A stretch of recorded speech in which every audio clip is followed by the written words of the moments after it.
বললো রে আমার সাথে বসে একসাথে খাওয়া দাওয়া করলো, এই যে শেষ খাওয়া। আমি তো জানতাম না যে আমার ছেলে এই শেষ খাওয়া আমার লাগে খায়। এর আগে যে গেছে আমাকে বইলা জানে আমারে, আমি যাইতে দেবো না দীক্ষা বলে নাই। তারপর যেদিন মারা যায় সেদিন শুক্রবার ছিল, সকালবেলা সারাদিন অন্য দিন আমি বলি নামাজ পড়তে যা, ওদিন আর আমার বলতে হয় না। ওদিন নিজে নিজেই গোসলখানায় যে একা একাই নিজের কাপড় চোপড় নিজে ধুইছে, তারপরে নিজে নিজেই সব কিছু করছে, কইরা একাই মসজিদে চলে গেছে নামাজ পড়তে। নামাজ পড়া আমি আবার ওদিন বিরিয়ানি রান্না করছি, ও আবার খাইতে অনেক পছন্দ করতো, খাওয়া দাওয়া মাংস খাইতে অনেক পছন্দ করতো, গরুর মাংস। তো আমি কই কি ও বাসায় আজকে, তাহলে আমি গরুর মাংস দিয়ে বিরিয়ানি রাঁধছি। পরে ও আইসে নামাজ পড়া, আমি এভাবে দরজা খুলছি, এভাবে তাকাইছি, কয় চায় রয়েছে আমার দিকে। আমি কি চাইছি দে, আমার ছেলে আজকে নিজে নিজেই নামাজ পড়তে গেল, আল্লাহ হেদায়েত করছে। পরে একটু মুচকি হাসি দিল, দিয়ে পরে আল্লাহ পাঞ্জাবিটা খুললো, কইলে আমার জড়ায় ধরে আম্মু কি রাঁধছো। আমি কি দেখ যে ও বিরিয়ানি রাঁধছো। আমি পরে আমি বৈশা রয়েছি, বললো রে আমার সাথে বৈশা একসাথে খাওয়া দাওয়া করলো, এই যে শেষ খাওয়া। আমি তো জানতাম না যে আমার ছেলে এই শেষ খাওয়া আমার লাগে খায়, আর যে আমার ছেলে আমার সাথে আসবো না, খাইবো না। পরে এই শেষ খাওয়া খাইয়া পরে এই যে দুপুরবেলা 2টা-3টার দিকে এই ঘর থেকে ওই ঘরে যায়, আম্মু আমার ভাল লাগতেছে না, আমি কি শুয়ে থাক। ওরা তো আগে থেকেই প্ল্যান করার, বন্ধুরা যে যাইবো। তারপরে দেখি ফোন আইছে, আমি ধরছি ফোন, পরে বলে যে আন্টি সাহিম কই। আমি কি কে তোমাদের কি ইয়ে আছে আজিজ, কোনো প্রোগ্রাম আছে, কোনো জায়গায় যাইবা? ছেলেরে না করছে আমার আম্মুর কাছে বলিস না। ছেলে বলে না, আর বন্ধু কয় না কোনো দিকে যাবো না আন্টি। আমি কি যাইও না, সাইমরা ডাক দিও না, তোমরাও যাইও না কোনো আনে, সাইমরে কিন্তু কইবা না, নিবা না। কয় না আন্টি। পরে এই খাওয়া দাওয়ার পরে আমি ওই ঘরে শুয়ে রয়েছি, ও কি করলো, কয় আমার ভালো লাগতেছে না। আমি কই শুয়ে থাক সাইম। কয় আচ্ছা। আমারে দেখায় শুইলো বিছানাটায়, আমারে সবসময় শুইয়া আমারে চাপড়া ধরে আম্মু এটা বলে। পরে আমি বিছানাটায় শুইয়া আমি আবার ঘুমাই গেছি গা। তখন 3টা-3:30 মনে হয় বাজে, এরকম হইব। পরে আমি যেই ঘুমাই গেছি, দেখছে যে আমি ঘুমাই গেছি। পরে মোবাইলটা ওয়ার্ড্রোবেতে লইয়া, ওয়ার্ড্রোবে আমার মোবাইল ছিল, এটা লইয়া আর বন্ধুরে ফোন দিছি, শান কই তুই? কয় আমি চেয়ারম্যান বাড়ি। কয় আয় তুই। পরে গেছে, দরজাটা আস্তে করে খুললা বাইরে গেছে গা, আমারে বইলা যায় না। অন্য দিন বইলা যায়, ওদিন আর বইলা যায় নাই। আস্তে করে দরজাটা খুললা বাইরে গেছে গা। পরে আমি ঘুমের থেকে উঠছি আসরের নামাজের সময় উঠছি, উঠটা নামাজ পড়ছি, পইরা আমি ওর মোবাইলে ফোন দিছি। আমি কই সাইম কই, ঘরে দি নাই, কই গেল? পরে এটা কইয়া ফোন দিছি, পরেই ধরছে সাথে সাথে ধইরা। কই কি আম্মু? আমি কই সাইম তুই কই গেছ? আমি কিছু কমু দেখা, কয় আম্মু আমি চেয়ারম্যান বাড়ি আইছি মোরে।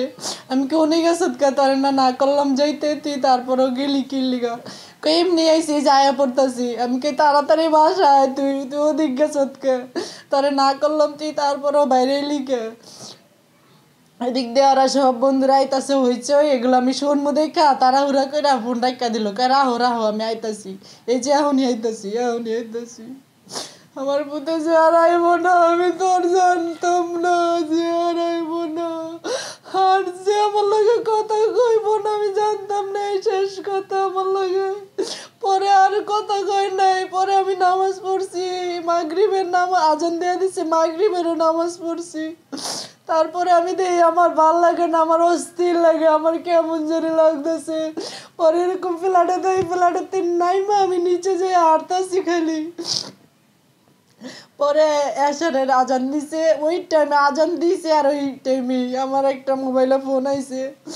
আন্টি আপনি কি সাইমের আম্মু? আমি কি আন্টি সাইম তো গুলি খাইছে, আপনি আয়েন তাড়াতাড়ি হাসপাতালে।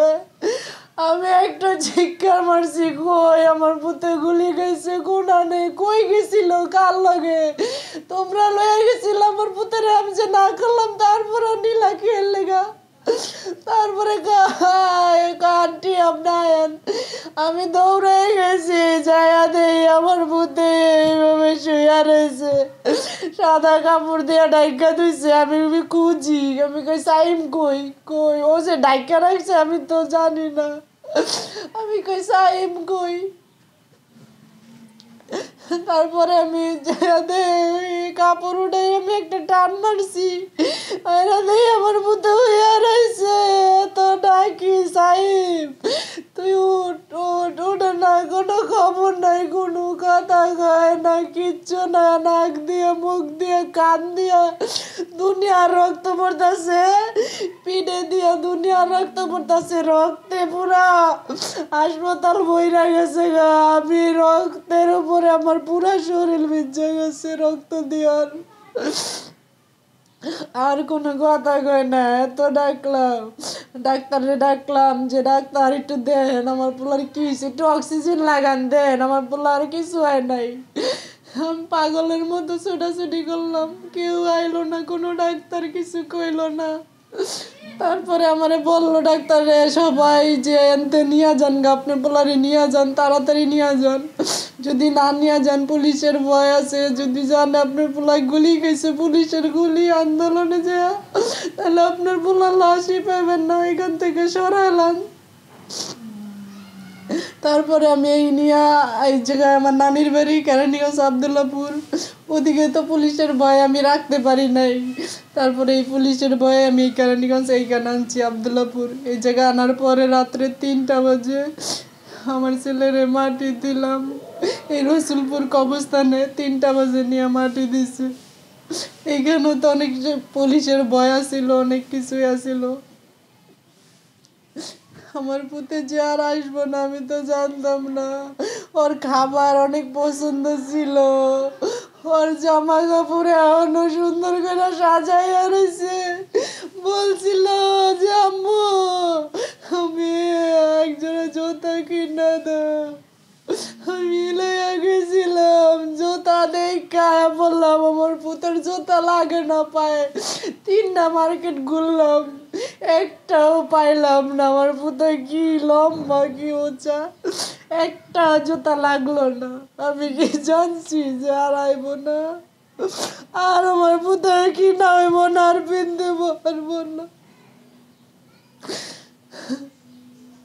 আমার কলিজাটা বাইটা যায়, কিসের ঈদ কিসের রোজা কি, আমি নামাজ পড়তে বই, খালি আমার পোলার চেয়ার আমার চোখের সামনে বসে, রাত্রে আমি ঘুমাইতে পারি না, খালি দেখি আমার পুতের স্মৃতিগুলো মনে পড়ে, বাড়ি থেকে আইসে আমারে জড়ায় ধরতো, পিছন দিয়ে জড়ায় ধরতো, চুমা দিত, আম্মু আমি কই সাহেব দিয়া না ছোট মানুষের মতো খরচ, কই তুমি আমার আম্মু না, আমি তোমার ছেলে না, আমি কি এর বড় হয়েছি, মার কাছে সন্তান বড় হয় না, এটা আমার কইতো, বুঝতো, আমি শুয়ে থাকলে আমার জব রয়েছে ধরায় ধরতো, আমি তো এখন এগুলো কিছু পাই না, আমার ছেলে অনেক শান্ত ছিল, অনেক ভদ্র ছিল, অনেক ভালো ছিল, আমারে অনেক ঘরের কাছে হেল্প করতো, সব কিছু আমার কথা শুনতো, কোনো কারোর সাথে খারাপ কোনো আড্ডা করে নাই, কোনো দিন কারোর সাথে খারাপ ব্যবহার করে নাই, এই যে ডয়ারে সব সময় টাকা থাকতো, কইতো না যে না কই আম্মুর কাছ থেকে 10টা টাকা নেই, টাকা লাগলে কইতো আম্মু 10টা টাকা দিবা, 5টা টাকা দিব, এখন তো আর কেউ বলে না, এখন আমি টাকা দিয়ে কি করবো, এখন আর কেউ বলে, বোরাইতে উঠতে আমার সাথে ভাত খাইতো একসাথে, আমার ছেলে একটু হেলদি ছিল, মানে ইয়া করতে খিদা সহ্য করতে পারতো না, আর খাবার অনেক পছন্দ করতো, বেশি খাবার পছন্দ করতো, নুডলস বার্গার বেশি খাইতে পছন্দ করতো, এগুলো পিজা খালি ফাস্টফুড জিনিস খাইতে পছন্দ করতো, আর ওগুলাই খাইতো, এই সোনিয়াকরা যায় আর বন্ধুদের সাথে এগুলাই খাইতো, আর আড্ডা দিত, আর এগুলো খাইতেই পছন্দ করতো, মাংসটা বেশি পছন্দ করতো, যেদিন মাংস রান্তাম অনেক খুশি হইতো, মজা করে খাইতো, আমি দেখতাম।